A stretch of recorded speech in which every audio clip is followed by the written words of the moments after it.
ወዳጃችን የእድሜን 76ኛ ዓመት ያስቡት። ጡንቻዎች ዝለው አካል ገርጅፎ እንደ ጉብዝና ወራት መሮጥ መዝለሉ ሁሉ ቀርቶ እርምጃም የዳዴ ያክል ሊዘግም የሚችልበት እድሜ ሊሆን እንደሚችል መቼም መገመት የሚከብድ አይሆንም። እንዲህ ያለው ነገር አይዋጥልኝም ሳይሉ ያልቀሩት ህንዳዊቷ እማማ ሚናክሺ ታዲያ የእድሜያቸው 76ኛ ዓመት ላይ ሆነው የህንዳውያን ስፖርት እንደሆነ የሚነገርለትንና ማርሻል አርት ተብለው ከሚጠሩት ስፖርቶች ጎራ የሚመደበውን ካላሪ ፓያቱ የተሰኘ ጎራዴና ጋሻ አሊያም ደና ሽመል ጨብጠው ከባለጋራ ጋር እየተፋለሙ የሚሰሩትን ስፖርት ሲያቀላጥፉት ለሚመለከታቸው እርጅና ደረስኩ መጣውቦት ያላቸው እናት ሳይሆኑ ገና ጎረምሳ ወጣት ነው የሚመስሉት። እድሜ የቁጥር ጉዳይ ነው የሚሉት እማማ ሚናክሺ የእሳቸውን እድሜ ግማሽ ከሚሆን ወጣት ጋር ሻምላ ተማዘው የሚስተነዘረባቸውን ጥቃት በጋሻቸው እየመከቱ መልሰው ደግሞ እየሰነዘሩ የሚያቀርቡትን ትርኢት የሚመለከት እድምተኛ ቅልጥፍናቸውንና ጥንካሬያቸውን ሳያደንቅ አያልፍም። ገና የ6 ዓመት ታዳጊ ሳሉ አንስተው ይህንን ስፖርት ማዘውተር የጀመሩት እማማ ሚናክሺ ዛሬ ላይ ከ65 ዓመታት በላይ ሲያቀላጥፉት የኖሩትን ጥበብ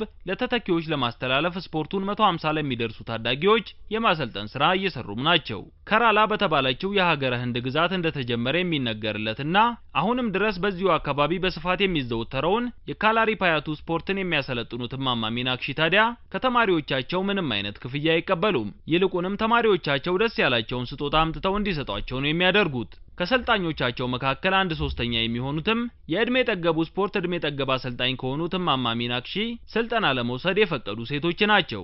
ካላሪ ስፖርት ፍላጎትና ስነ ስርዓትን ይፈልጋል። ስፖርቱን ለማዘውተር የሚመጡ ሁሉ በልምምዳቸው ወቅት የአካላቸውን እንቅስቃሴና ሚዛናቸውን እንዴት መቆጣጠር እንዳለባቸው ይማራሉ የሚሉት እማማ ሚናክሺ እኔ በዚህ እድሜ ላይ ሆኜ ካላሪን እንደ ልብ የማቀላጥፈው በአመታት ልምድ ያካበትኩት ችሎታና አካላዊ ጥንካሬ ስላለኝ ነው ሲሉም አስተያየታቸውን ሰጥተዋል። አሁን ከማሰልጠን ባለፈ የማቀርበው ትርኢት ሲኖረኝ ነው ልምምድ የማደርገው የሚሉት እማማ ሚናክሺ ጾታን በተመለከተ ማህበረሰቡ ያለውን እይታ ወደ ጎን መተው ያስፈልጋል። ዋናው ነገር በወጣትነት ስፖርቱ ከተጀመረ ይበልጥ ውጤታማ መሆን ይቻላል ሲሉም ይመክራሉ።